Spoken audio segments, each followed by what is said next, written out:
The world is saved.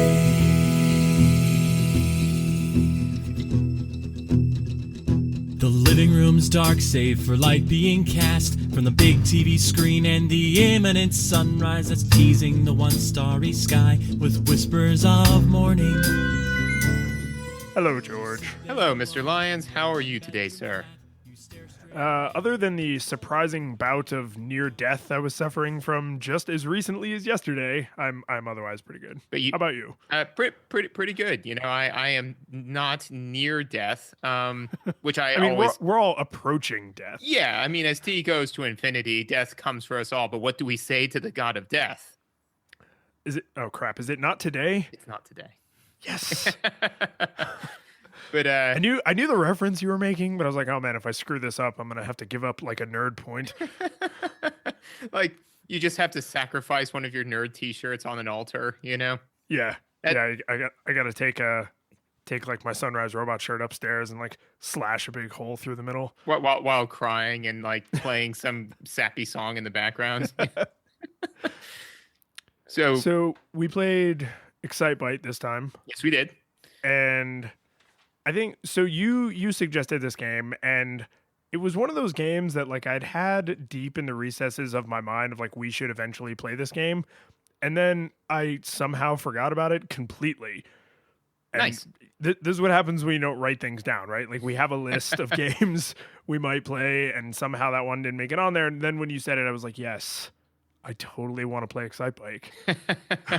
Yes. No, I this game has a weird kind of nostalgia for me just because like it's one that I remember playing, but I was so young when I played it intensely that I don't remember it too much. All I remember is really the emotion associated with it, which is just pure joy. Like just bottled joy like associated with this game where I just remember all I remember is the act of playing it. Like I couldn't tell you much about it, but I remember the act of playing it and just having a blast. And yeah, so I was just kind of like because this week we were looking for a more truncated experience, not something that, you know, you could really sink your teeth into, like some one with a strong green capped protagonist that I would just, you know, love to get into someday. Nothing like that. So when we were just kind of kicking it around, I was like, what about Excitebike? I think that's kind of a Dr. Mario-esque type of experience. And I certainly don't feel disappointed on that front. Well, and I'm kind of glad you have a similar weird nostalgia feeling toward this because I'm only like one more step along memory lane from you where I remember playing this at friends' houses. Like I know that I didn't have this game, and I know that I was playing this at my friends' houses, but I cannot for the life of me remember who that person was. and worse, because I know I played this when I was like definitely under 10, right? Like I was playing this game, you know, sitting cross-legged like in a neighbor's house, and the more I try to think about it, like the fuzzier it gets, where like I'm now just picturing the bedrooms of like every friend who lived within like a 5-mile radius of my house. Cause I'm like, well, they had a Nintendo. Oh, but they had a Nintendo too. Ooh, they had a Nintendo at their mom's house. And I think their mom's house was the one that was closer to me. So maybe I was there. Like, I cannot remember who I played this game with, but I know it was one person. It wasn't like I didn't troll about town, like just playing Excitebike with anybody who'd hand me a controller. I just can't remember who it was. Just sitting there, you know, like waiting for a passerby to come by. And you'd be like, "Hey, man, you want to play some Excitebike?" Yeah, just have my leg out on the curb. Well, now, just to go off on one of our show's signature tangents, let me ask you this: Are we known for that? This is shocking news to me. I know, right? Just blown away. Let me ask you this: in your struggle to remember exactly where you were playing it, do you now have semi-concrete, if not concrete, memories of playing it at all of those different places? Oh, yeah. If nothing else, this confirms to me that the ability to install fake memories in another person I mean, I already believe this because I believe the studies and stuff that I've read, but I have now experienced it where you could tell me that I played this at Kevin's house or Brian's house or Justine's house or one of like a dozen other people, and I'd be like, yes, Yep. absolutely. I remember that. Yeah, no, that's to me deeply terrifying just because I do have a very strong memory in college where basically I was like, for sure, I was doing thing A with person A. And then I just followed up with them like years later and be like, hey, remember when we did thing A? And they were like, no, man, I didn't do that. You did that with person B. And then all of a sudden, like the memory floodgates opened. And like it all came crashing back, and like each memory, like you just saw a supercut of me remembering like all of the events with the other person, and then I was just but now I still have a crystal clear memory of both events, just with different people. So, yeah, no, human memory is terrifying. That's why we have to rely on facts and figures, and that's the way I want to start the Excitebike,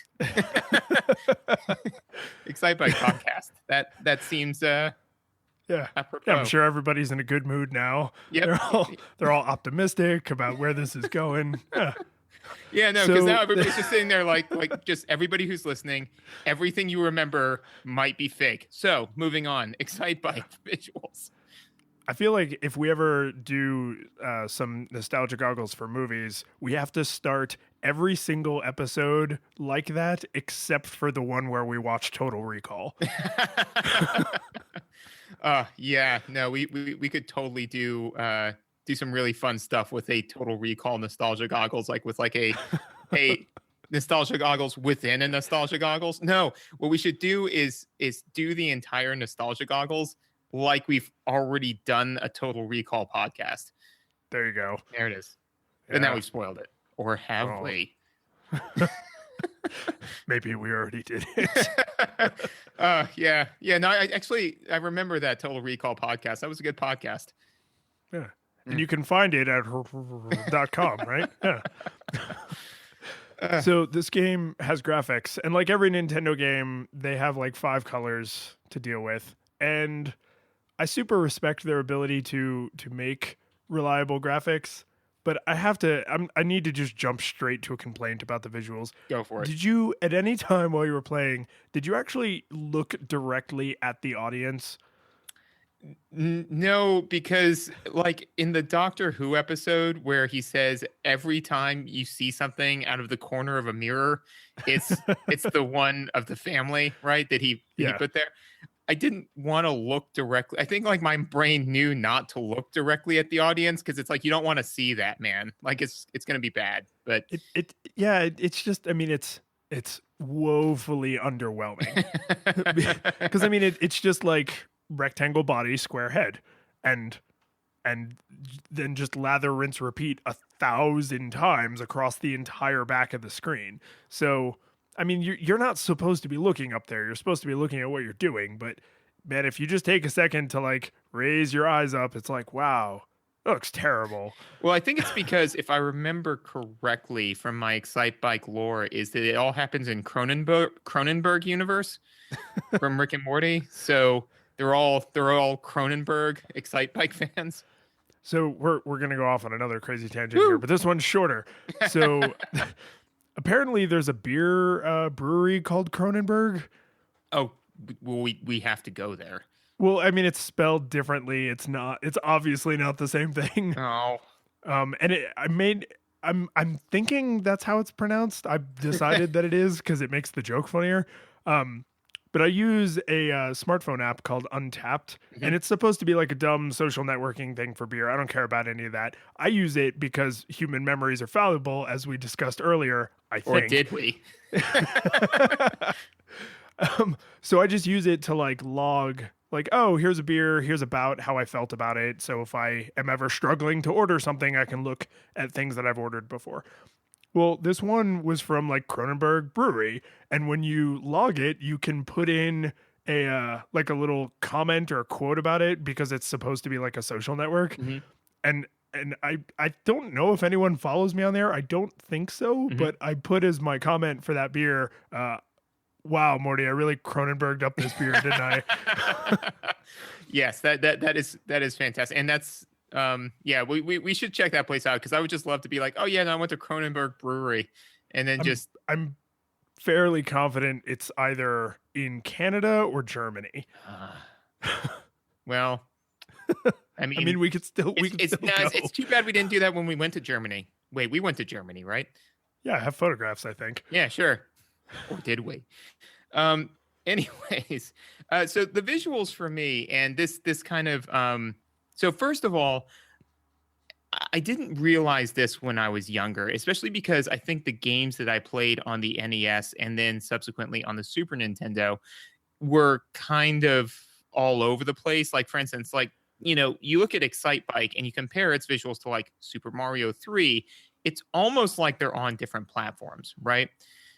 Yes, But it does feel that way. yeah, but if you compare Excitebike to like Super Mario World, right, or Super Mario, right? Right. They're much more comparable, So I do have in the interest of like a historical timeline, Mhm. Excitebike was a near launch title in Japan and a launch title in the US. Mm. So there was like 4 years between Excitebike, Super Mario World, or Super Mario Brothers, and then Super Mario Brothers 3. And you typically see that kind of evolution on a platform where like, Right. oh, the original PlayStation games aren't nearly as good as the ones near the end of the system's life cycle. But I mean, when you look at like Excitebike next to Super Mario Brothers 3, it's like, wait, these were really still on the same console. Exactly. Yeah. And so then immediately, I'd want to be like, well, I know the console can do better. But yeah, like you said, like there is that evolution as time goes. So, I find myself when we're playing NES games, they have to like forcibly remind myself, like, no, remember, this is Nintendo. And so I've actually been enjoying that, if for no other reason than just like to because if you had told me like, oh, well, the jump from NES to Super Nintendo, I was like, yeah, it's okay, but it's nothing compared to like the N64 when you put in the third dimension. Whoa. But honestly, there is a stark difference between the two systems and the two platforms. So I'm trying to be more forgiving of the visuals. That being said, I think the visuals were solid. Like you said, they only have a couple of different colors, and this bleeds into gameplay a little bit. But so there are two modes. There's bike by yourself and bike with others, right? Yes, bike alone or bike with friends.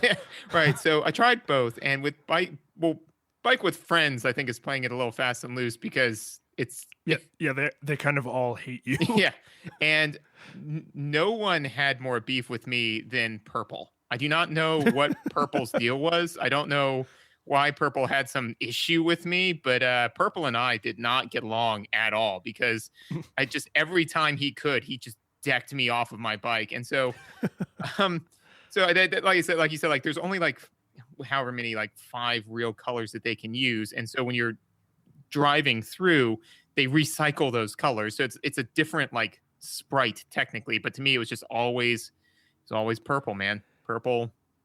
Yeah. And then that actually led to a tiny bit of cognitive dissonance. And I've noticed as we've replayed some of these games that because we are trying to look at them with a critical eye, it does like take a little bit of the luster off your enjoyment because you're like looking for things that are going right and looking for things that are going wrong. And that kind of critical attention to detail pulls you a little bit out of the moment, which, I mean, it's fine. It's neither here nor there. And I guess we're just delaying that enjoyment to later when we get to, either rant about how terrible it was or rave about how great the game was on the podcast. But I did notice that there are more Excitebikers than actually start the race with you. Yes. So I would like blow past everybody at the beginning, and then like Purple would just like fade in from the right side of the screen as I caught up with him. And I'm like, when did you start the race? And why were you allowed to start from way the hell up there? Or were you allowed to start like half an hour ago and now like I'm expected to catch up with you? Like, what's going on here? Yeah, my only like side thought to that, and I have a bunch of weird thoughts on the mechanics of this universe that we're starting in, but like your placement is based solely on time, which is a little, fine, whatever. So yeah, the other riders are literally just obstacles. They don't actually impact your place at all. Right. So to me, it's I kind of in my mind thought of it as like when you do a run, you know, how like you get put into like groups, you know? Yeah. And so you can definitely outpace everybody in your group and then still run into other runners, you know? So I just thought of them as like they're in like a third heat. They're in an earlier wave. Yeah. That was and I couldn't have told you that until you mentioned that. And I was like, why didn't that bother me? I was like, oh right, because like my brain just said, you know, oh they've been going and now they're just my problem that I have to deal with. But I don't know much about motocross. I'm fairly confident it doesn't work like that, but I feel like I remember somebody telling me one time that that's how it works. Well, yeah, I mean, I'm sure you could find a transcript of that conversation somewhere, or at least a recording. Oh, absolutely. So yeah, I mean, and also too in motocross, I don't think that you're regularly supposed to be like punching people off of their bikes or like checking them. I mean, maybe I don't know. I don't know much about motocross, but I don't know. Like it seemed a little bit more like, oh, what is that? The skating when you oh crap, was that Road Rash? Road Rash, is that?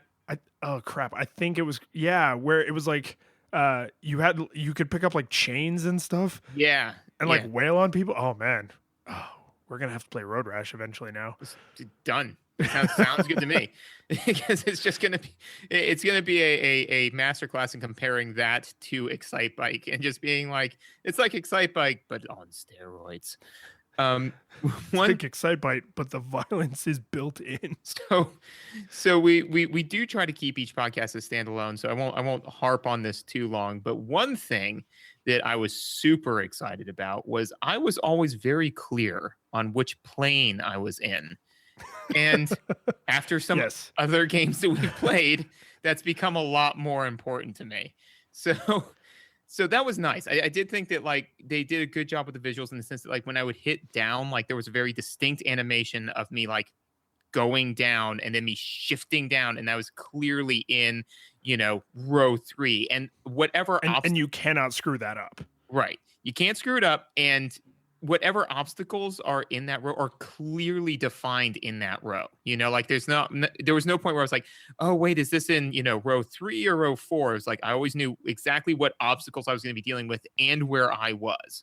So I was never struggling with that. Sometimes I'd screw it up anyways, but then it felt like my fault, you know? Yeah. And that's true for your movement as well. 'Cause when you hit down, if you tap down or if you hold down, you will move in increments of whole rows. Right.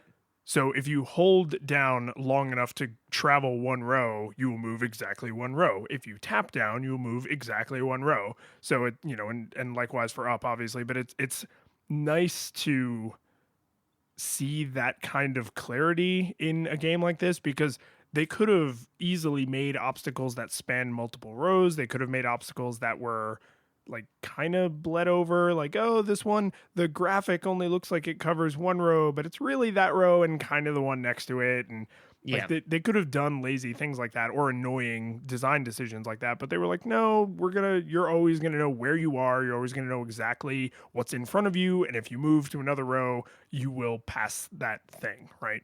And they're I think the mud obstacle is the only one that it's obvious that that's a tile, by which I mean that is like a pre-drawn tile, because there are places where there's 2 rows of mud and it's the exact same tile side by side. Mm-hmm.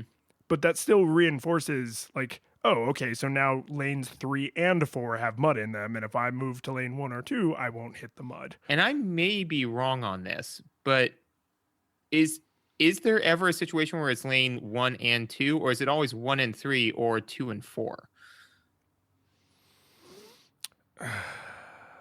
Here's why I think it's... See, this is the fallibility of human memory, because I had such a clear picture of it in my head until you challenged me, and now I'm like... now it's all shaky. No, here's my data-driven observation on why I think it's probably 1 and 3 or 2 and 4, is because, did you go into the design mode at all?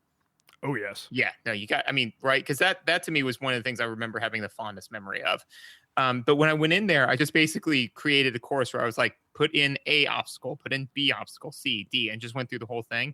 I don't remember seeing any of the obstacles in that list where Like I remember one of them being mud at 1 and 3, and the next one being mud at 2 and 4, and then that was it for mud obstacles.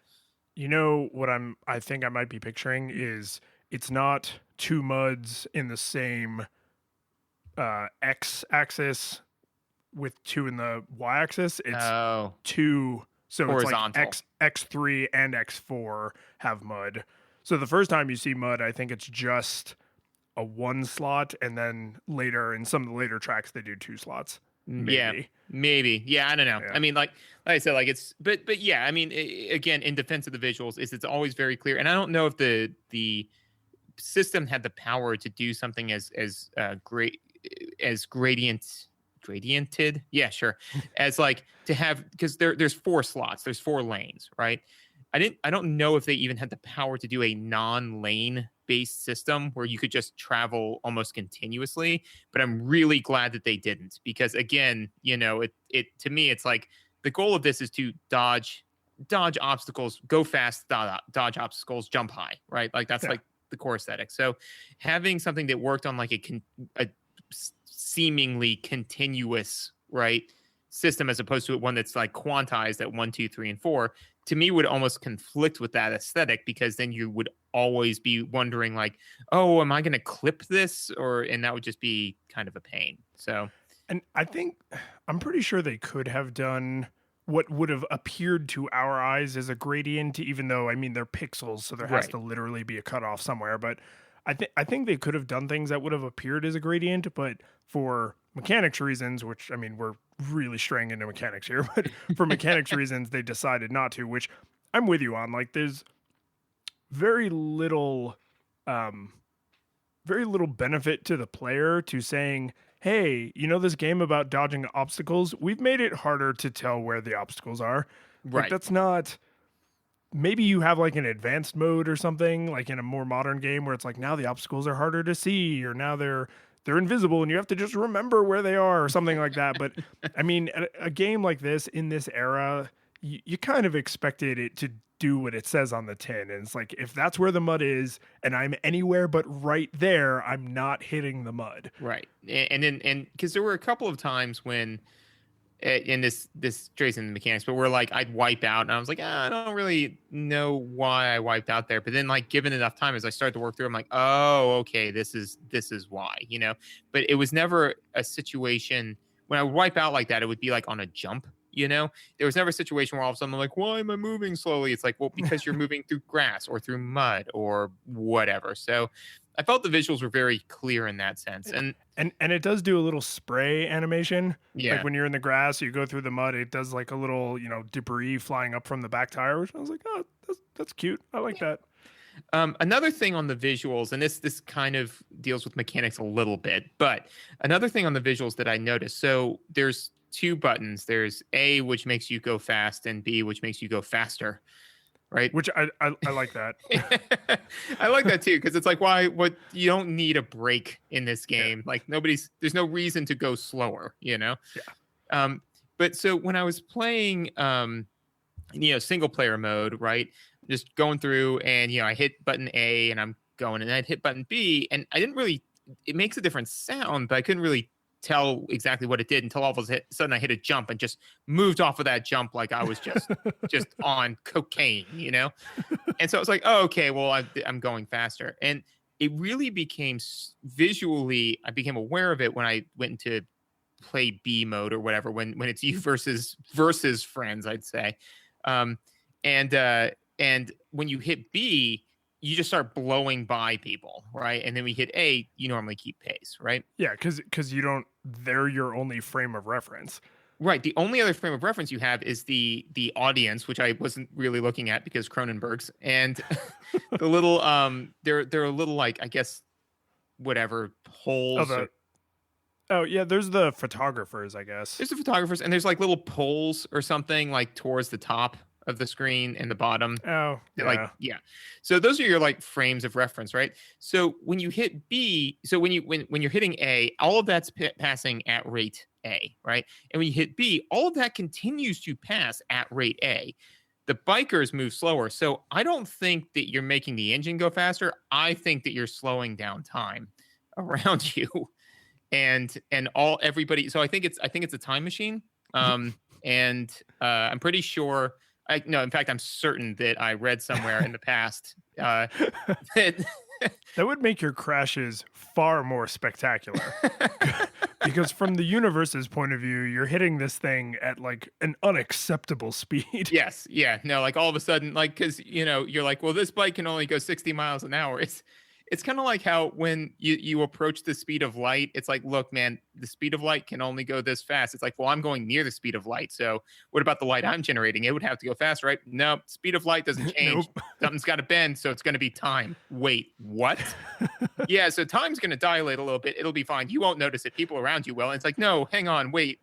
Just make the light go faster. No. So I like that concept applied in Excitebike, where it's like, look, man, this bike can only go 60 miles an hour. Well, I need it to go faster. Okay, well, we can't do that. We can slow down time. Oh, well, yeah, that works too. Well, and this speaks to slightly more in the realm of reality. This speaks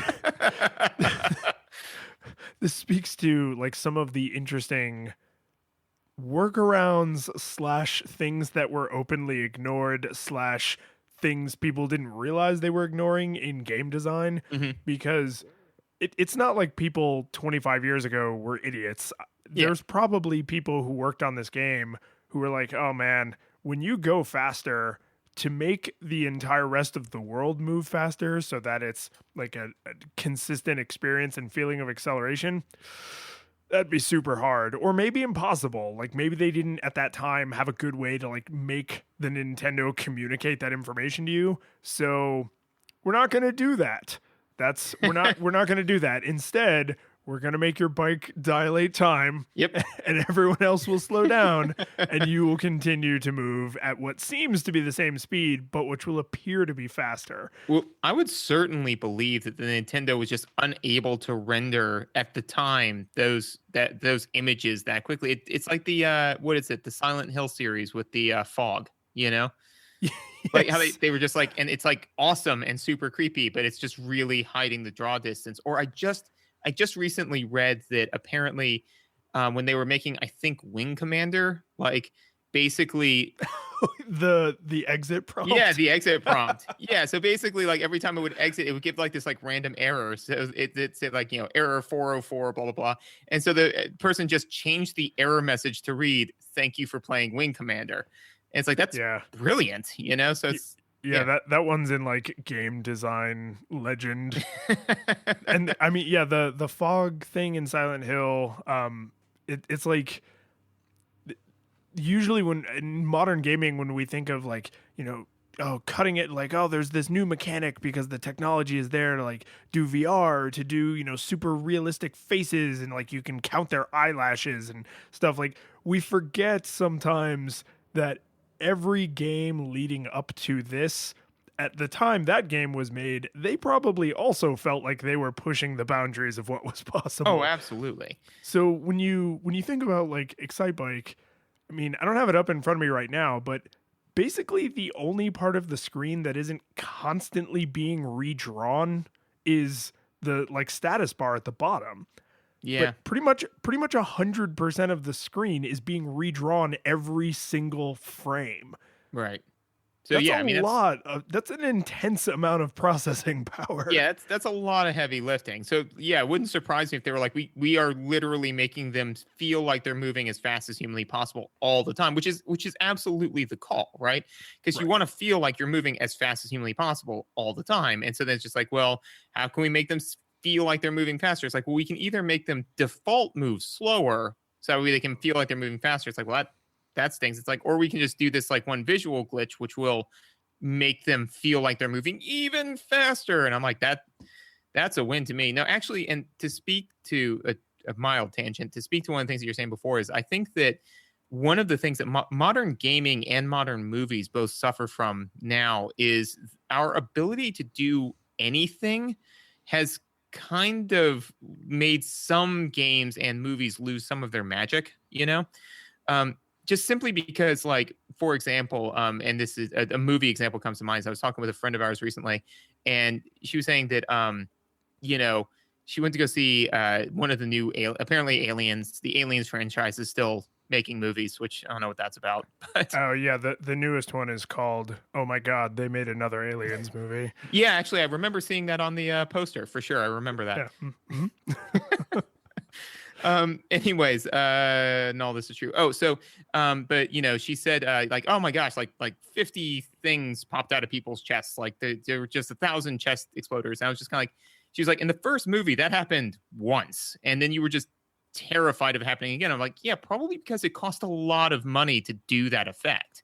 And so the same thing with the lightsabers in, you know, Star Wars, or with like any, or like this with Excitebike, where, you know, it's like, you know, in the original Star Wars, you were super excited when they pulled out the lightsabers because it was so rare, you know, and it's like, because it costs a lot of money to do that effect and they just didn't have the money to do it, you know? And so in the prequels, when like everybody's got a lightsaber and it's like seizure inducing to watch the movies, it's kind of a bummer. So I think, Yeah, I mean probably the most classic example of that is the shark in Jaws. You almost never see the shark in Jaws because it looked ridiculous and because it cost a fortune and because every time they got it near the water, it broke. So yeah, was like, exactly. yeah, they were really incentivized to not overshow the monster in Right. that monster movie. And then, you know, flash forward, God, 20 plus years. Do you remember the movie Cloverfield? I thought for sure you were going to go Sharknado, but yes, I also no, I never saw that would have been, Cloverfield. that would have been the more salient reference, but unfortunately, I have not had time to see that movie yet. Yeah. So in Cloverfield, I remember when that movie was getting ready to come out, my friends of ours who were like big into horror movies and monster movies and stuff were like, "Oh my God, like you're gonna be able to go in and like the big thing is like you're never gonna see the monster. Like nobody knows what the monster looks like." I was like, "Oh, huh, yeah," because I mean I'm not a big horror movie guy, so I was like, "Yeah, I guess that would make it scarier," because like fear of the unknown and blah blah blah. And then either right before the movie was released or right after, somebody leaked or found like a model of what the because I mean they knew what the monster looked like so that it could interact with the world in a consistent way. Right. And then the model got leaked or whatever, and it was shown to the world, and it was like kind of dumb looking and like sort of underwhelming. Yeah. And I'm sure most people were just like, "Oh, now Cloverfield's dumb," and it's like, no, that's the whole point.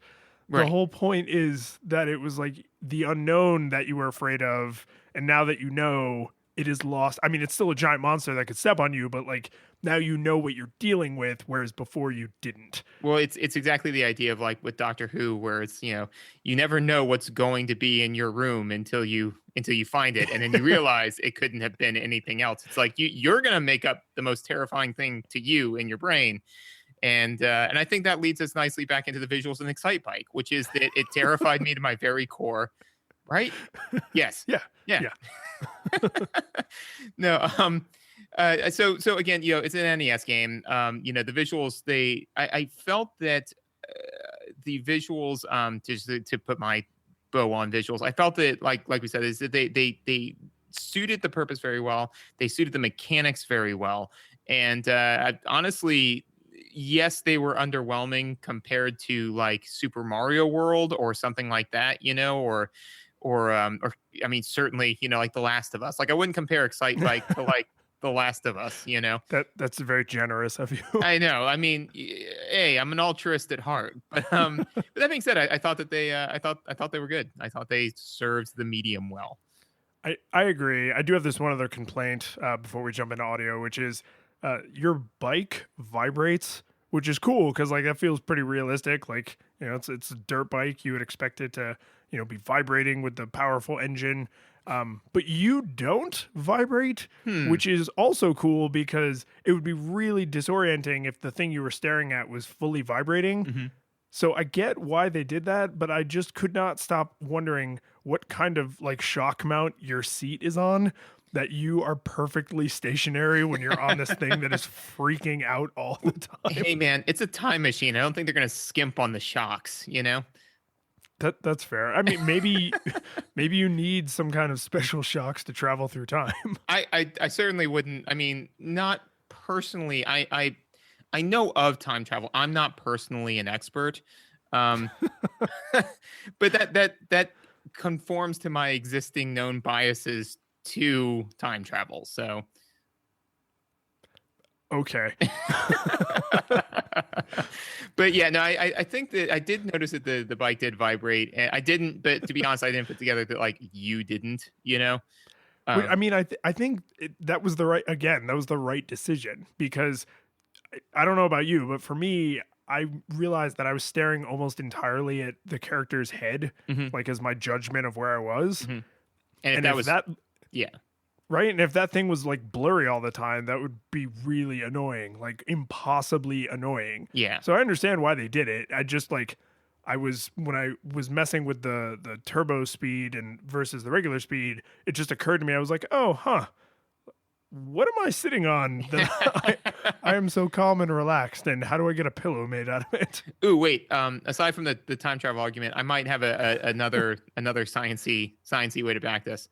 You consider that okay, go on. No, is it okay? So the problem is, and because I have done some pixel art, you know, and so I can speak a little bit to the fact that you put one pixel in a different place and it completely changes what you're looking at, right? You know, because I mean, you don't have a lot of pixels to work with. So, and I will say, like, I'm not a huge motocross fan personally, but I will say, like, when you're looking at like a running, like, you know, like Kawasaki or something like that, right? You can see the, you know, like engine and the, you know, like the chassis like vibrating a little bit, but you typically don't register, like the person has to be vibrating a little bit too, but they're vibrating less, you know, That's true. because they're stabilizing themselves and there are shocks, right? So there is a threshold of vibration that registers as a pixel moving and a threshold that does not. And the biker is under that threshold and the bike is over it. I prefer magic time travel shocks. Excellent. So but you see, we give our listeners options, you know, either, Yeah, either it's all about false dichotomies. exactly. But yeah, so overall visual is pretty good. What do you think of the music? So this is another game, like a few other games we've played, that until I had to think about the music, it didn't really occur to me that there, you know, like isn't any. Right. So there's the music on the title screen, and this is another song that you can tell when you look back on your life as an adult. I think you can really tell what things have stayed in the forefront of your mind, and then you are sometimes shocked to find out what things are deep in your subconscious. Because when you know I've got like my list of things I'm going to take notes about, and you know I sit down to play the game, and the second the game turned on and it played the title music, which is the only music, what's on the title screen and the victory screen music, but it played the title screen music, and I was immediately like, oh, Excitebike. Like, Yeah. like seeing an old friend I haven't seen in a long time. Like I couldn't have told you, you know, their name 20 minutes prior, but then all of a sudden I was like, do do do do do do do do do do do do. Yeah, it just all came flooding back. And then when I got into the stage and there was like no music, I was like, oh yeah, that's the only music in the game, which is why it's so deeply ingrained. Yeah, no, that victory tune, which is, you know, what you were just humming, like that to me is, I again, like you said, and I think we've mentioned it before, is, you know, Manchurian Candidate, you know, like somebody could have just like played that to me and been like, well, it's Excitebike and time to go kill the president. So here we go, you know, like Do do do do do do. Do, do. now I want to see that movie again, but like he's humming that as he's like assembling the rifle. Yeah, no, but aside from that, no, yeah, there is no music because it kind of like almost gives you like a false climax because it starts as the match starts, the race starts, you know, it goes like, you know, dun dun, and then it does like that 1 2 3 go, no music, and then it's just like oh right, there's no music during this bit. To be fair though, all because I feel like the A gas noise is like pretty tolerable, and that's what you're hearing, you know, 75% of the time. Mm-hmm. Unless you're a really crappy driver, then you keep hearing like the crowd noise, because every time you crash, there's kind of like it's supposed to be like a roar murmur of the crowd, Right. and it's it's amorphous enough that I'm not sure if the noise they're making is supposed to be one of excitement, like, yay, a crash, or like, oh my God, are they okay? Like it's, Oh my God, we are worse than the ancient Romans. yeah, it's just kind of like, and I mean, maybe this might have been another thing that they intentionally designed. Like, we don't want it to sound like excitement. We don't want it to sound like panic. We need something kind of in the middle. Right. Something know? to where, it's the audience is clearly reacting, so Yes. it doesn't like make you think like, oh, I just wiped out and nobody cares. But, at the same point in time, they're like, yeah, but we don't want them to it's not the dog and duck hunt where your only ally is openly mocking you, like, God, I hate that dog so much. oh yeah. No, I mean, how many blind shots did you take at that dog? All of them. Yeah. But so at the other like main noise you hear is the turbo gas noise, right? Which is horrible. Like that noise is horrible. Yeah. But it is nothing compared to the you're about to overheat noise, like the overheat warning. Yeah. Which, I mean, it's an alarm, so it's definitely doing its job.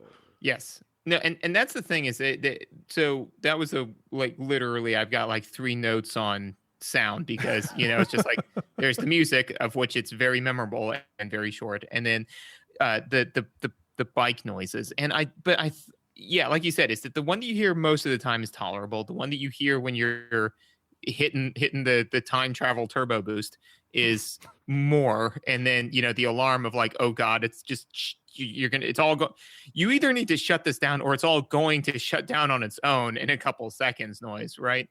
And so, but I liked that because I didn't always have to like be keeping my eye staunchly on the heat meter.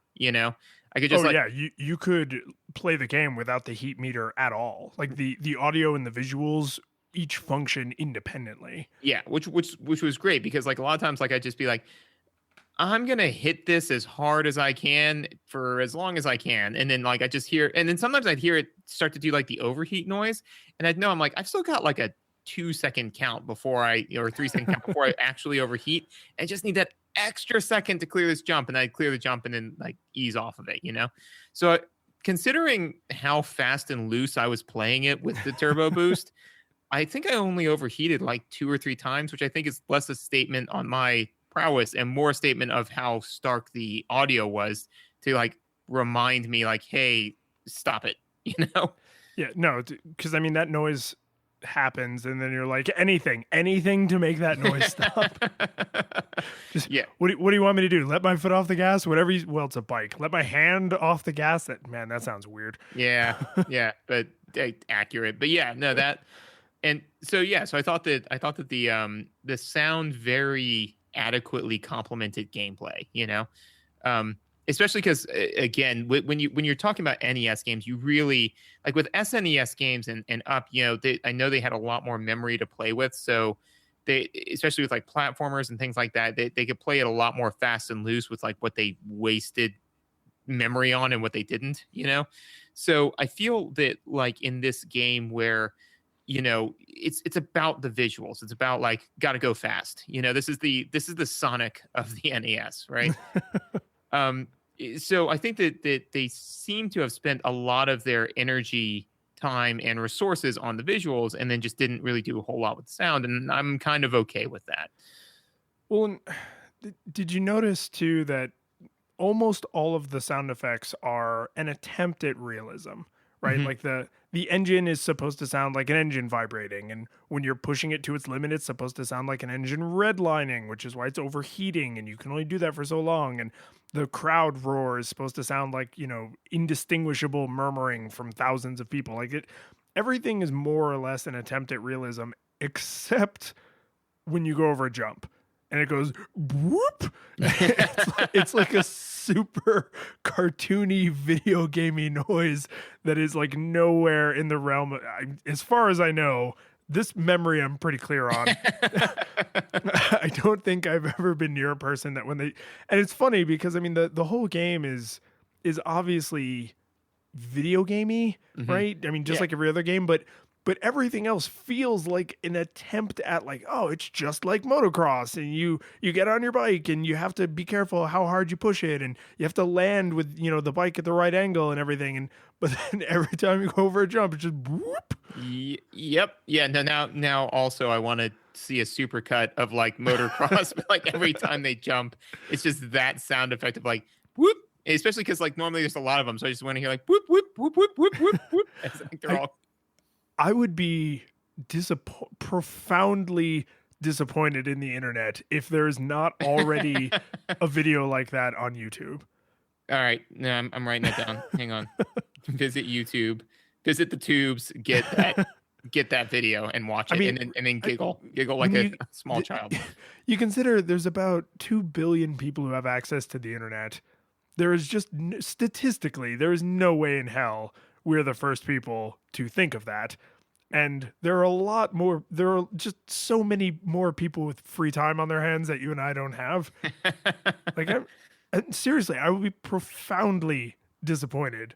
Also, I will like go buy a lottery ticket because that's how statistics works. Yeah. No, now we can resolve this offline, but a small part of me wants to be like, slap bet. And then and then you got to find it. Like if you can find it, then you win the slap bet. But if you can't, you're looking it up right now, aren't you? No, but I'm do you want to go to slap bet over this? We could go to slap bet over this. No, because I'm pretty sure that you're right. No, I want to get slapped. All right. I just want it to be a thing that we both get to enjoy, so we will find it after the show. Okay, so it's a gentleman's agreement then. Gentleman's bet. Yeah. All right, yeah. You Anyways, that's really all I had for sound. You know, like I felt that all the sounds were complemented gameplay when they existed. You know.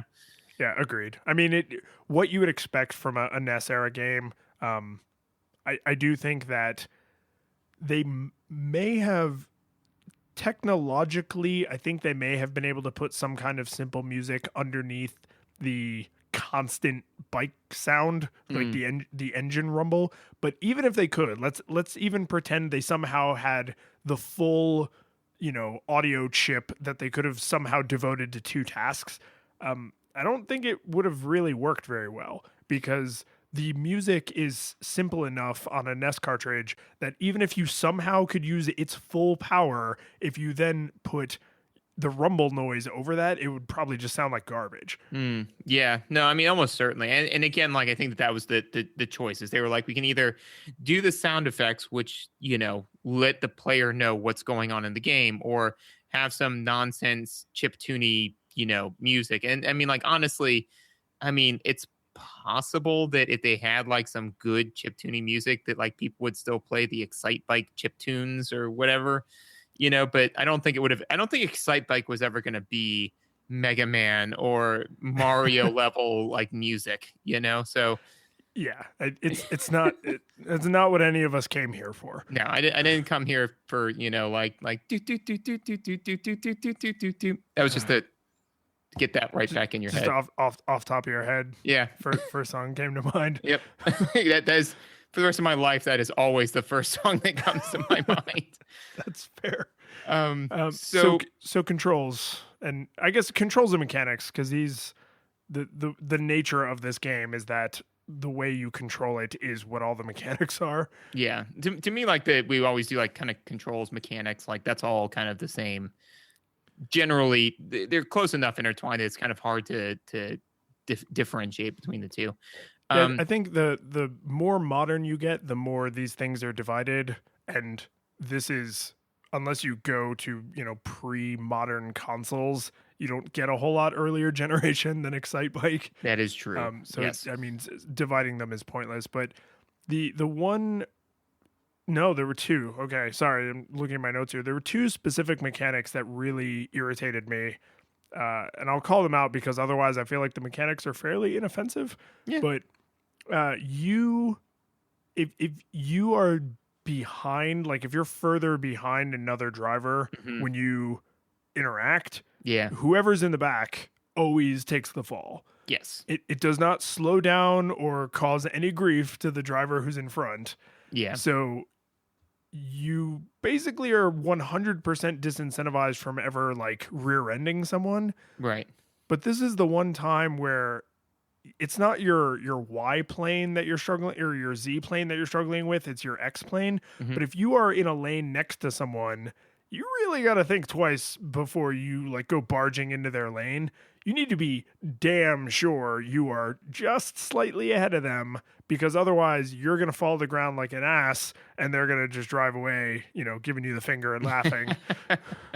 Yes. So a couple of things on that. One is so I agree that was frustrating, because there were a couple of times when somebody would just like jam into my lane, and it was like, and I was having difficulty processing. I'm like, well, I can either avoid the mud obstacle or completely wipe out, and my brain would be like, avoid the mud obstacle. It's like, obviously, and then it's like, no, wait, that was clearly the wrong decision.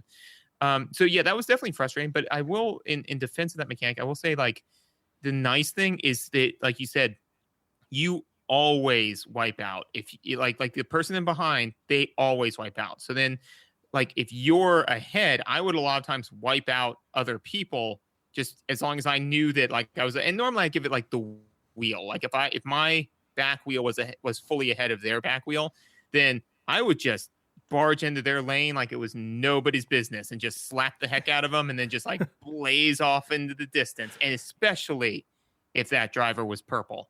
Because man, there was one time, and I knew that the game had gotten to me, when there was a purple driver who was like just barely behind me, and I let off the gas altogether. So, so that way he'd run into me. And the funny thing is, like you said at the beginning, your place isn't based on the people that you're racing. It's based solely on your time, right? So I didn't gain anything out of that. I actively lost time, which means I hurt myself, and to no avail. But I felt better. Is this like a Hatfield McCoy's thing? Like you and the purple riders can't even remember who started the feud. But like for generations of purple and red riders, we've been fighting each other in the streets. But just like the Doctor Who episode, it's only been 20 minutes, Yeah. But actually, I can say with 100% certainty, my memory says that it was the purple riders that started it. So I'm pretty confident in asserting that.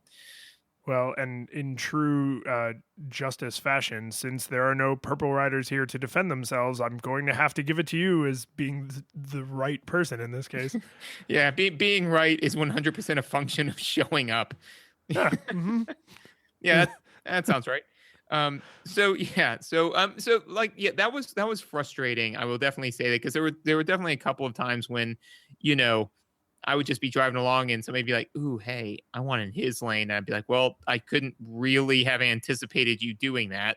And especially on the areas where it was a 2-lane, where like the top 2 lanes were dirt. Oh, yeah. Because I was just like, I have to be in one of these 2 lanes, and I can't be in yours because then it will wipe me out. So I'm just in this one and just hoping that you don't wipe me out. So yeah, that was frustrating. Although I didn't feel, your negative history with the purple riders aside, I didn't feel like the other drivers were overly aggressive. I would agree with that. Yeah. Like there were times where I was like, oh, I was headed for the ramp, and they also wanted to hit the ramp, and we collided, but I didn't often feel like that asshole just drove right into me, right? like it was usually the tiny little bit of motocross I've actually seen in reality, most collisions, like, you can get really hurt. Oh God, yes. And best case scenario, it just makes you perform worse in the race. Like those drivers, I keep flipping back and forth. Those sailors, they don't really want to collide, because it helps no one and it potentially hurts everyone. Right. So the AI such that it is, but like the computer controlled characters did not feel like they knew that I was the human and they were trying to make my life harder. Like right. they all acted like they were also trying to win the race, which it is nice because that's probably partially a limitation of the technology, but I mean they could have made the other riders act like huge schmucks and just crash into you constantly, but they didn't because that would be slightly less realistic and way less fun. Way less fun. Although I agree with everything that you're saying, and it's starting to sound like I had to be the one that started this feud. Because if we're saying that the AI is like, yeah, the AI is not that aggressive. Like, yeah, no, it's not. It never really came after me. No, it didn't. Wait a minute. And well, let's take this, way out to the extreme. So these riders, they're all like genuine good people. Some of them probably have families, right? Like certainly. they just this is their career, it's their passion. Like they just want to get out there and run the race and have a good time and maybe take home a trophy. You, from their point of view, are an immortal demigod with a time machine. Yep. Who just occasionally decides that you don't like the color of someone's shirt. Yep. And push them to have a life-threatening crash. And then when you're bored with toying with their lives, turn off their universe. Yes. Yeah. No. Then I sing the song that ends the world. Yeah. I don't know, man. I might be wrong. It sounds like I might be the villain. Nah. No, surely no. No. I'm the hero. Anyways, because everything you described, that's what heroes do. On a more back to mechanics.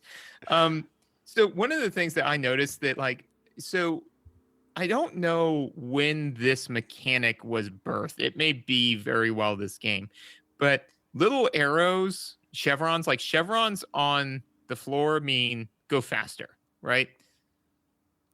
They mean something. I mean, typically, I would say in modern driving games they mean go faster. In this one, they mean cool your engine down. And that was a huge realization to me, was because I'm used to modern gaming where it's like you see the chevrons on the ground. Generally, that means go faster. And I'd hit the chevrons, but then again, it doesn't. Your speed doesn't change the background going faster or not, right?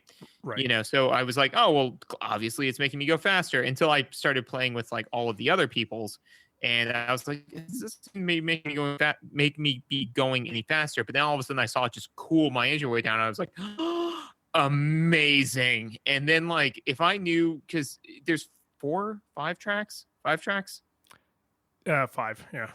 5. So as I played track 1 more and more, I started to memorize where it's some of the stuff was. And so I just hardline it. My engine's like, dude, you got to cool it back. I'm like, no, check this out. And then I just hit that engine cool down, and then it was just all gravy. So that was a huge realization for me, that the chevrons didn't make you go faster. They gave you the ability to go faster longer. So they are the dilithium crystals to your warp drive. Yes. No notes. Great statement. I agree 100%. Yay.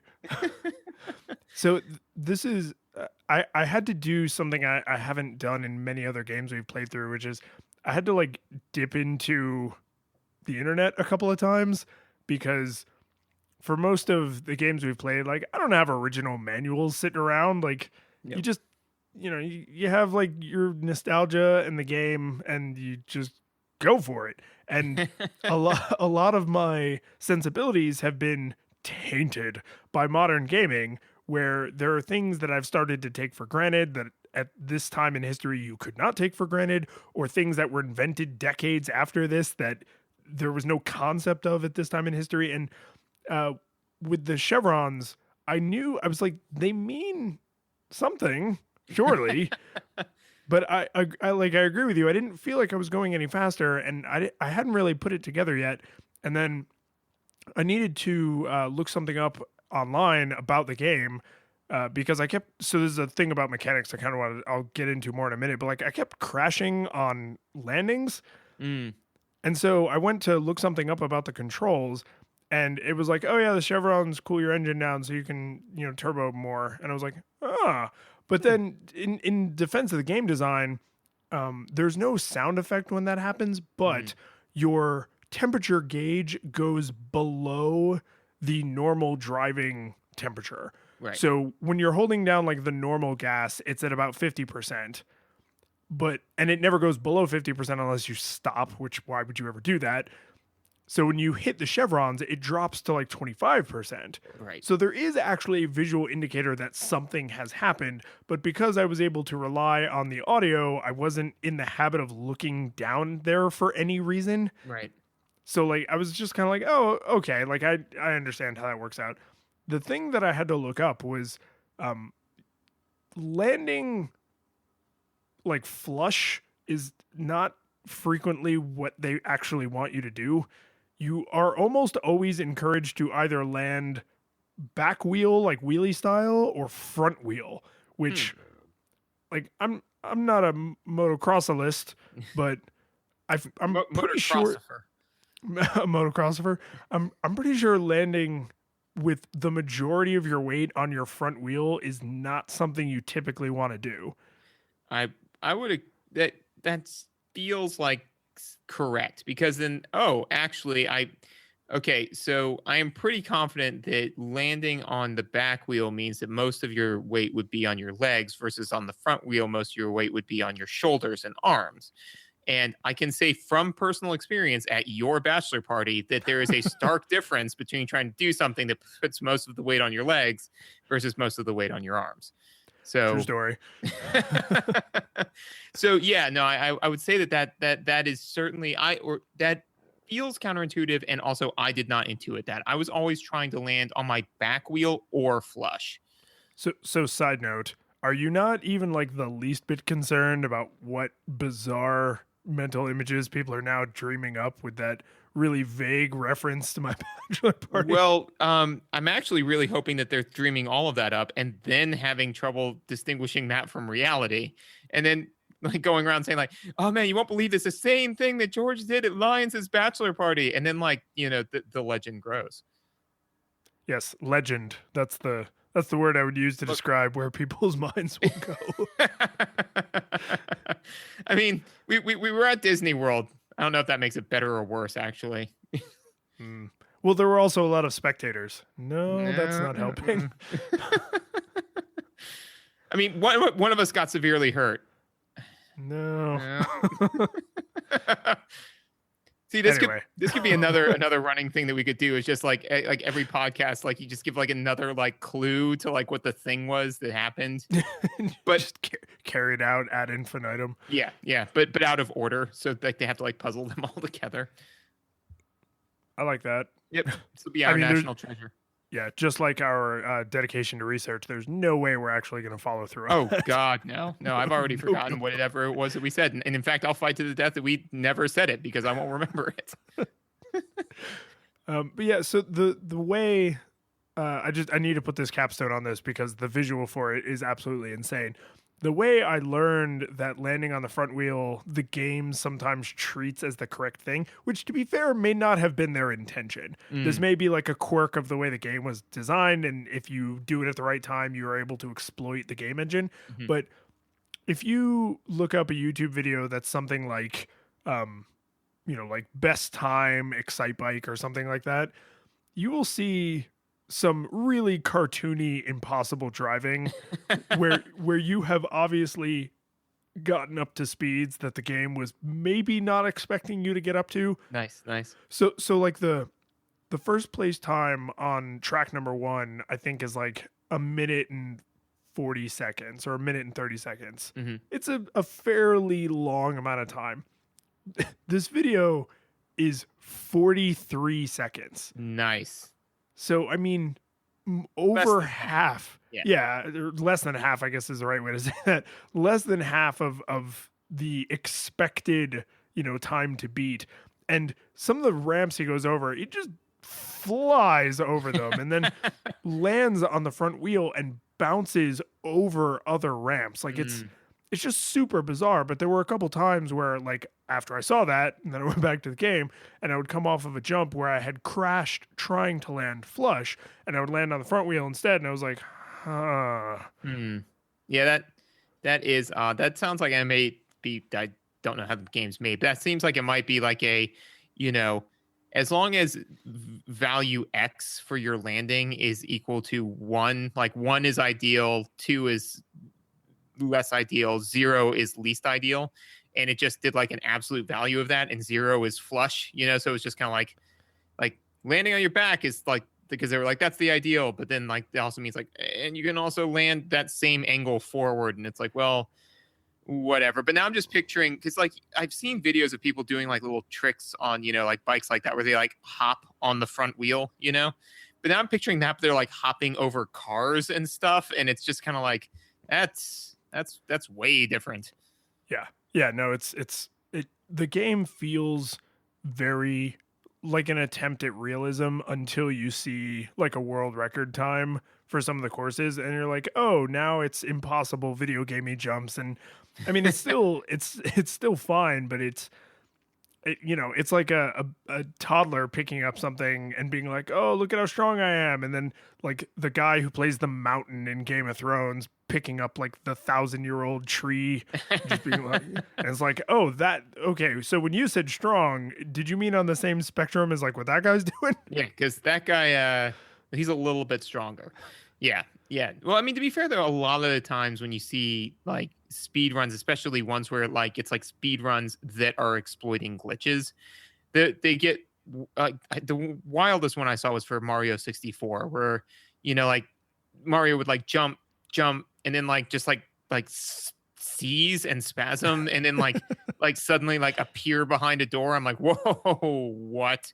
I mean, he looked like the Flash, like he was just vibrating fast enough to pass through the door. So, yeah, I mean, yeah, the game that sounds like something the game would do, you know? Yeah, and to be fair, I don't recall seeing any of the computer players ever awkwardly land on their front wheel, so that may actually just be exploiting the game engine. Like, hey, this is something the game allows, so I'm gonna do it. It's a legitimate tactic. Yeah. One of the things that is similar, so when playing the game, that I realized that this emotion that I have is pervasive,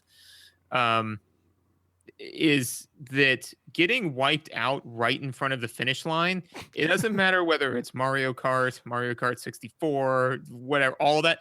It is that exact same emotion, because like I was just so close, and then just and it was purple. Maybe this is when it started, but it was a purple that came in and just wiped me out like 2 feet away from the finish line. I was like, oh, what now? I'm coming for you. And yeah, that was probably the genesis of that. But yeah, so I just thought it was very interesting that it doesn't matter like the graphics, it doesn't matter the point in my life, that emotion is exactly the same.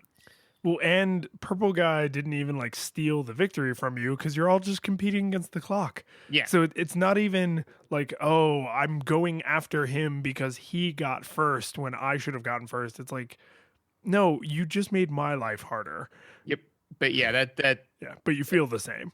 Yeah, the emotion, like I said, the emotion's exactly the same. And it made me kind of wonder, like, are there other emotions like that are, you know, like transposable, where it's just kind of like, you know, this type of frustration or failure is exactly the same as this other type. But yeah, being, especially because in that particular run I was doing pretty well, so like it's the emotion of doing very, very well at something and having it taken from you at the very last minute. Like that stinks, man. It doesn't matter what you're doing, that is awful. And this game, the nice thing though is it only happened once, unlike with some especially modern games where it's just kind of like, oh, well, you have another player who's in 8th place, so we've got to give them the ultra mega superstar, you know, all that kind of rubber band physics. It only happened the once, but the one time it did happen, I was like, oh, I felt this way before, you know. So I will know if Susan listens to this episode or not, because she has very strong feelings about the blue shell. I'm sure because she's good at Mario Kart, so she is good at Mario Kart, and because you know I have a Switch now, so we were playing Mario Kart together, and that was your first mistake. No, her and I can play competitively and not get divorced afterwards. Oh yeah, my wife and I cannot. No, you cannot. which is why you are still married, because you know that about Yeah, yourself. we learned that real fast. But we were playing, and she was talking about the blue shell, and I was trying to be all like pseudo game designer, and I was like, well, it's the whole point with Mario Kart is they were trying to make it like as fair of a race for as many players as possible. So like no matter how far in the back you are, you always feel like there's still a chance that you could catch up and win. And first off, she was having none of that. But secondly, she compromised with what I thought was actually quite reasonable, which is the point of a game, and this should be true of basically any game, is to like have a good time playing it. Mm-hmm.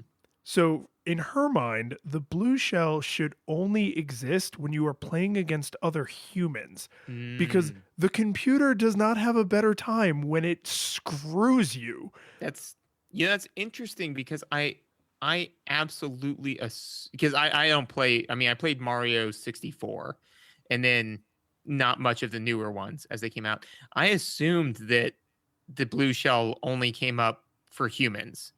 Oh yeah, why? Nope. Why? Yeah, well, I mean, I guess it's easier game design to just say like, oh, it's a consistent experience. But that's the thing is like when you are inches from the finish line and someone in 38th place freaking blue shells you, and then Luigi goes flying past you like a smartass, and you're just like, what just happened?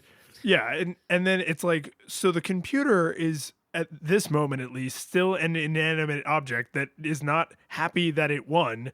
I, the human who paid to have this experience, am now angry because I feel like I've been cheated. Not only are you angry, but especially because Luigi beat you. I mean, yeah, like Luigi. Yeah. No, I mean, there's no worse defeat because Luigi is, I think, one of the worst monsters in history. I think we can say that in confidence.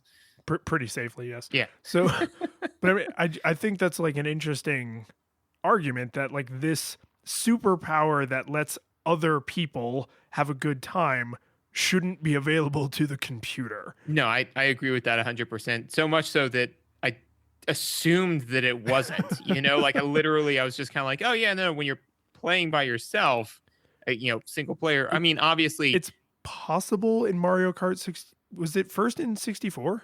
I think the blue shell was first in 64, but it was super rare, even when you were playing with other people. Like, that's one of the reasons why, as long as we're on this tangent, I have disliked the evolution of Mario, because I definitely understand the idea. It's like, oh, well, you want to have, a broad spectrum experience and all that sort of stuff. But to me, like with 64 is if I was really good at the game and you were good at the game, there was still enough rubber band physics that we could still like have be close, but if I was really good at the game and somebody was like moderate or bad, I would consistently beat them.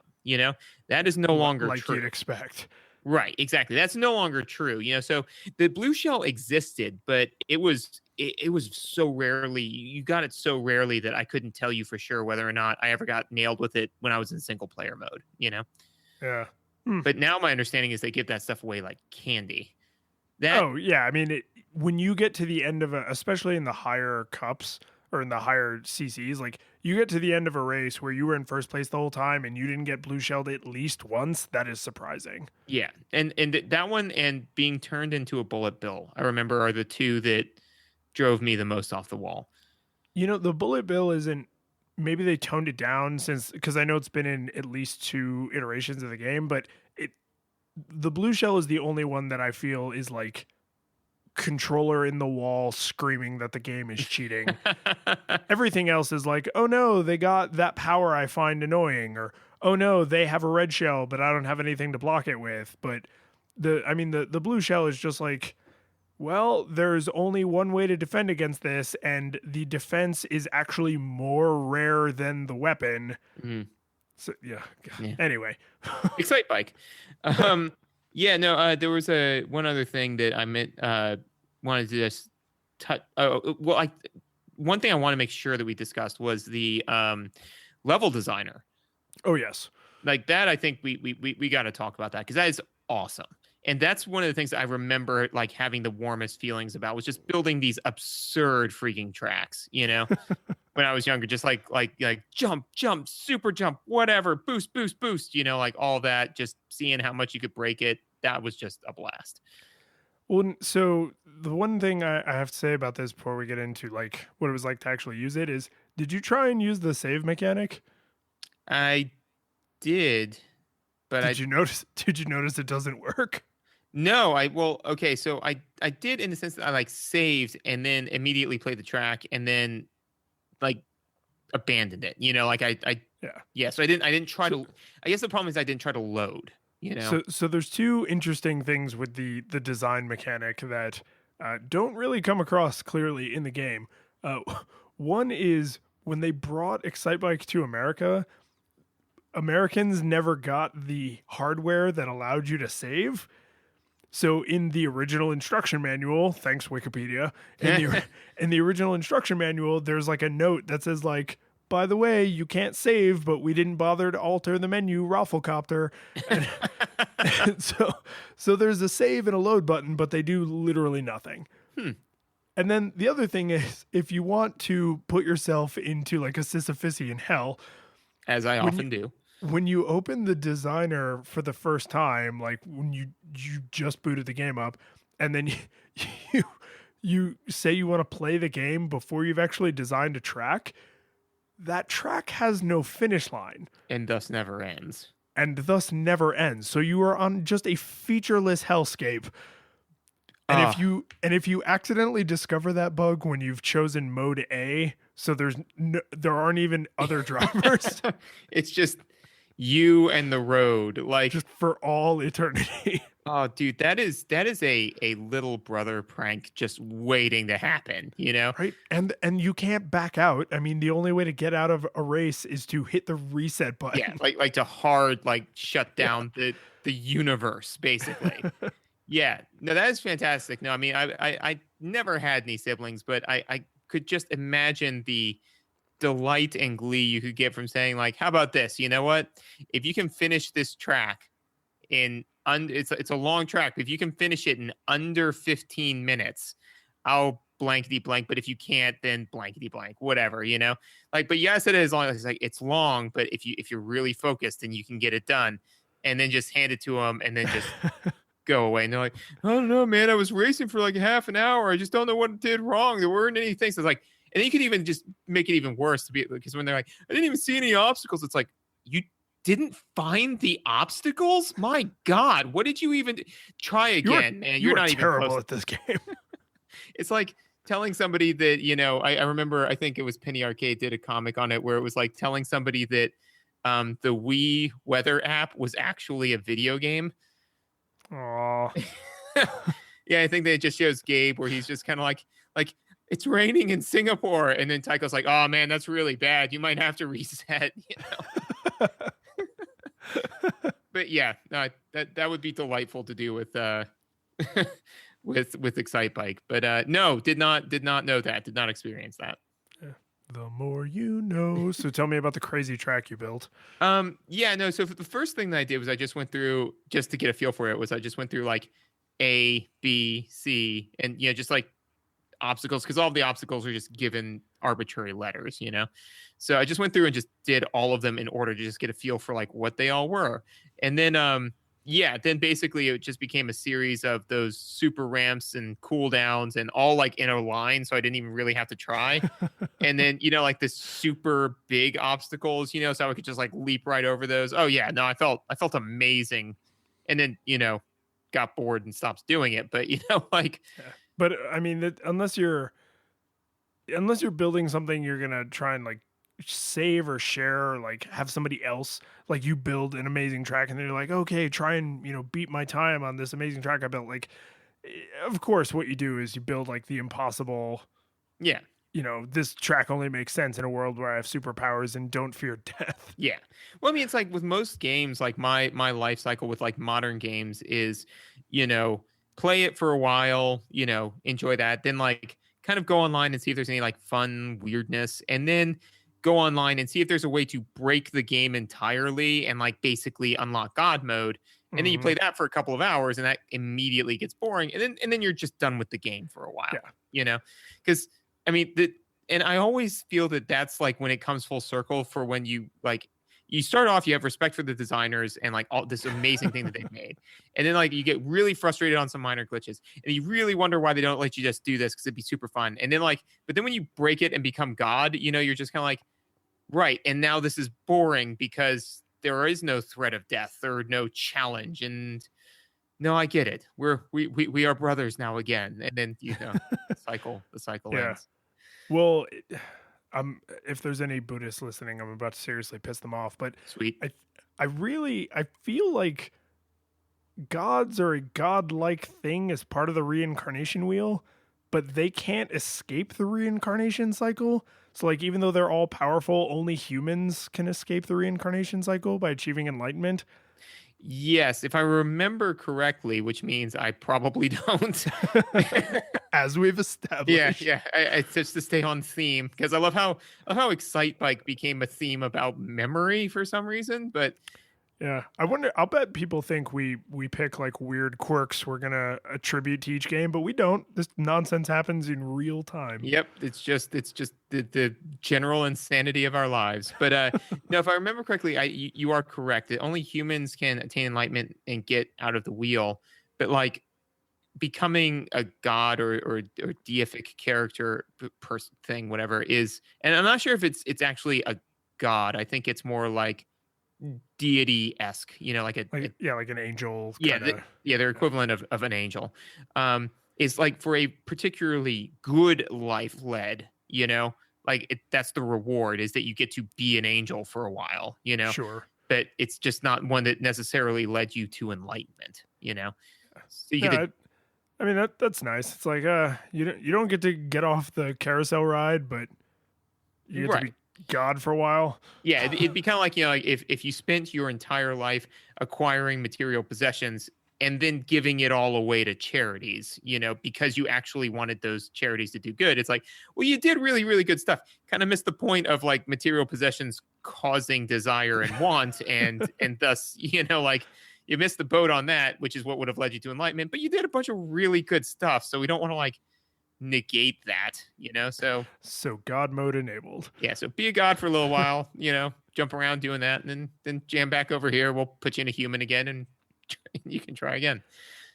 So on the design thingy, I will give them ultimate props for having that level of like foresight at this stage in gaming history.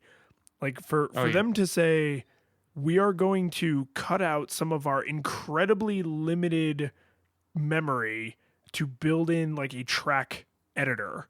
And even though like, yeah, okay, the save mechanic didn't work in America and in Europe, haha. But like even shipping it broken, you could still use it when you were playing. Yeah, you just couldn't turn it off.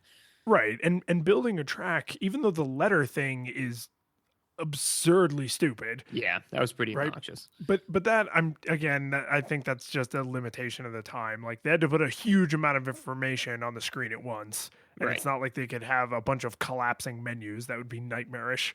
So they give you the, you know, I think it's A through S. Yeah, something like that. There's like, I guess, what would that be, like 21 different obstacles or something. And then you know, you can build, and building is pretty good. You can't really go backwards, and if you accidentally like drive forward a little bit and then you want to change that last obstacle, it's like, too bad, you missed your opportunity. Yep. But overall, like it's actually pretty sophisticated even now, like alone for the time. But the fact that it's in there at all, I think showed like amazing foresight. Like, oh, eventually you're gonna just expect to be able to do stuff like this in games. So here's like a rudimentary version.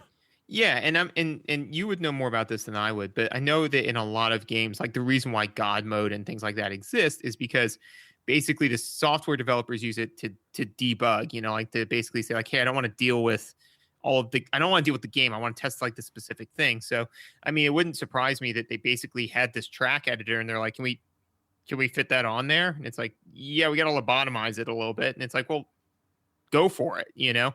Because I mean, putting developer tools in the player's hands is a very old-fashioned way to let people cheat. I mean, God, in the original Sonic games, the cheat mode was literally called debug mode because that's what it was. It let you break the universe in fun and interesting ways, and man, I had a lot of fun doing that. But like nowadays, like there are entire genres of games. Like the creator mode in Minecraft is arguably just the debug mode for Minecraft. Like it's like, what if you had unlimited numbers of all the materials all the time? Also, you can fly. Like, Yeah. it takes all of the rules of Minecraft adventure mode and turns them off, and then lets you push the engine to its limits because you can do anything. And then people built a full-size replica of the USS Starship Enterprise. Yes, but I just think it's interesting that like something that used to be in games so that the designers could make sure the game was functioning correctly has essentially become its own genre of game. Yeah. Oh, absolutely. No, I think that's fantastic and very interesting. And I think that certainly, if not the first, one of the first would be Excitebike or something like that, where they were just like, no, let's just leave this in and just see. I mean, it doesn't hurt us all. Call it another mode. Yeah, exactly. Just see what happens. And then and like I said, like that to me was the thing I remembered and loved the most about Excitebike. Was it as amazing as I remember it? No. Just because this was one of the first of its kind that I'd experienced. So I was just kind of like, this is the best thing that anybody's ever done ever. I get to make the tracks. I write the stories, unlimited power. And now this time I was just kind of like, oh yeah, I can make like these like cool, awesome tracks that really kind of push how fast I should be going. And I got bored with it relatively quickly. But at the same point in time, it's still, okay. So like when people originally started, getting all into, Tolkien and Lord of the Rings, when the Lord of the Rings was coming out, right? I was just kind of like, I don't understand what the big deal with Tolkien is. He's basically... I assume you mean the movies, since the books predate us by several decades. Yeah, exactly. Now, I don't have a time-traveling Excitebike machine, so yeah, when the movies were coming out. Everybody was like super stoked about it, and I was only passingly familiar with it. And I was just like, what's the big deal? It's just basically D&D. And they were like, yeah, this came first. Like D&D is based off of Tolkien's universe. I was like, oh, okay, now I see why everybody's so excited about it. So like this is kind of a similar experience where it's just kind of like knowing that this is one of the first of its kind. You have to remember that when you're doing it, because otherwise you'd be like, man, newer games let me do like way more stuff. It's like, right, but this was one of the first ones that did it. So yeah, but those exist because of this. Exactly. And you're like, oh, well, you like Minecraft, you have Excitebike to thank for it. And there's the tagline. You like Minecraft? Thank Excitebike. But and it does, I will just say, is one of the, like, if you want to give it more accolades, which why not? Yeah. It kind of is your makeshift 2-player mode, because it's like you build a track and then you have like your friend or your sibling play, right? And then they build a track and then you play. And because I mean, you could do handoffs on the regular single player game, but like it doesn't feel quite as collaborative. It just feels like I'll play single player, then you play single player, then I'll play single player again. But if one, which is how everybody played it. Right. Yeah. But no, yeah. I think that you land on something amazing, which is that would be an example way, way earlier than most examples are cited of asymmetric gameplay. Oh yeah. Yeah. Cause you're the DM, you build the track, right? And then the player drives the track. Exactly. So two completely different experiences, but still, yeah. So wow, that's kind of cool that like, I wouldn't have said that that Excitebike was one of the pioneers of asymmetric gameplay, but there you have it. Yeah, man. Some of these old games, like they have I think they have a lot more to them than they typically get credit for, because there's so much opportunity to be shallow. Like if you just look at the graphics and the music compared to modern graphics and modern music, it's like, well, yes, obviously technology has improved dramatically in the last 40 years of what we think of as modern gaming. And yes, the stuff from the 70s and 80s does not compare well to the stuff of the aughts and the teens and the 2000s. But I really don't think game design, by which I don't just mean video games, but like all of gaming, has had nearly as dramatic of it as an evolution. Like people 30 years ago still understood like game mechanics, and the technologies allowed new mechanics to be invented, but I don't think we discovered fun in like the last 20 or 30 years.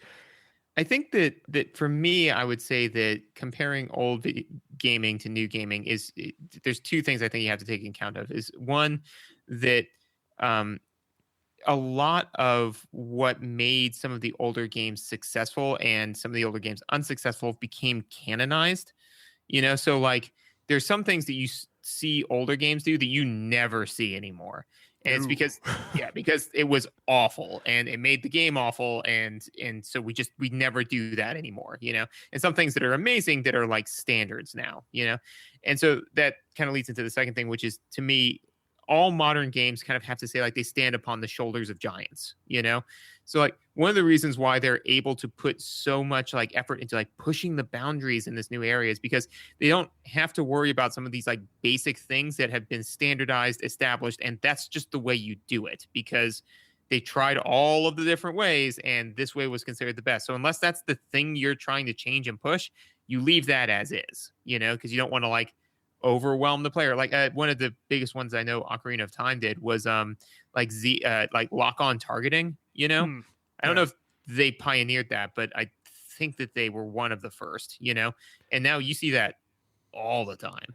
Yeah, if they weren't the first to do that, they are probably the most popular example. Right. So now it's just kind of like, yeah, and the implementations you see are all virtually identical to the implementation in Ocarina of Time. So not only did everybody crib that idea because it was a good idea, but it's not like they cribbed it and then improved it. It's like basically the original implementation is still the one we have now, like 15 years It's like the later. wheel. People were like, yeah, maybe made out of rubber, maybe made out of wood, but we're not going to change that. That works. Perfectly round. I like it. So, yeah, what did you think? Did it hold up? It does. It absolutely holds up. The only like asterisk on does it hold up is I didn't have as clear a memory about how short it is. I would agree with that. Yes. So it was kind of like when I was done playing, I was like, "Oh, there's okay. I guess I'm done now." I guess I did all of it. Yeah, and you can't play against other people, and I, like you, I made a ridiculous super track in the designer, and then I was like, okay, I get it, right? Because I wasn't designing those tracks for anyone else to play. You can't save them, so like that ran its course very quickly. Yeah. So it was just kind of like I wish there was like more, like even if there were several tracks that were similar, so like maybe 10 tracks, but there isn't a huge amount of variation between them, but. I mean, memory limitations. There's a limit to how much stuff they could shove into those cartridges. Yeah, no, I definitely would agree that it's way shorter than I remember, just mostly because I think that we were mostly doing the asymmetric gameplay of make the ridiculous track, drive the ridiculous track, and then making the ridiculous track takes, a while, so that's how you lose hours and hours and hours at this game as opposed to playing the pre-made ones, which, I mean, I think it generally takes about 2 minutes all said and done to go through a track. So that means you got 10 minutes of gameplay and then that's it. And then, it's going back.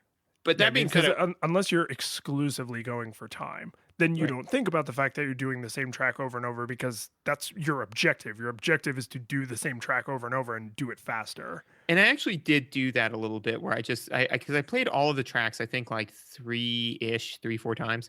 And then, and I went back and did track 1 about like 10 times, just kind of get a feel for it and like start to memorize. And I did like feel that there was some degree of memorization, like that helps, Sure.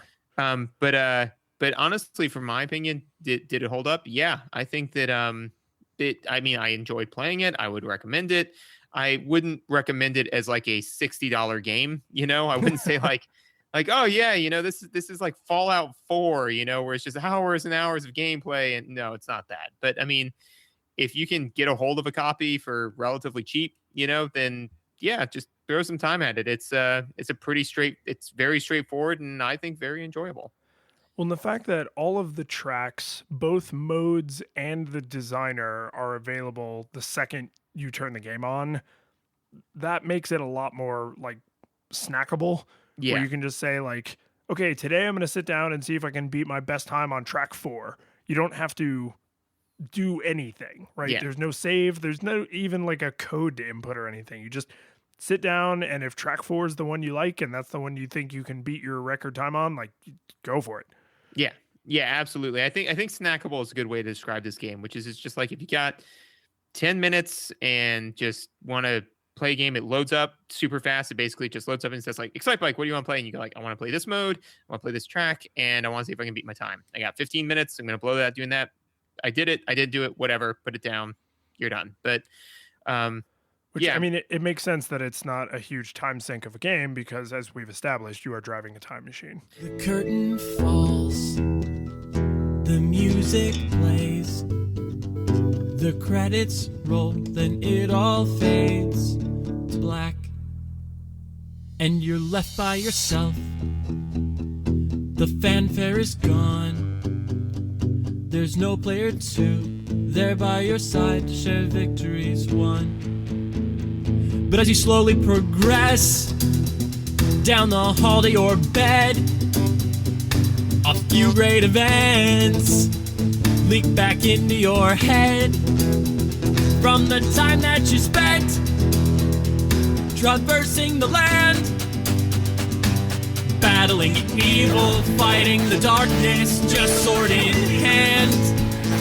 Your memories creep in with the edge of a smile.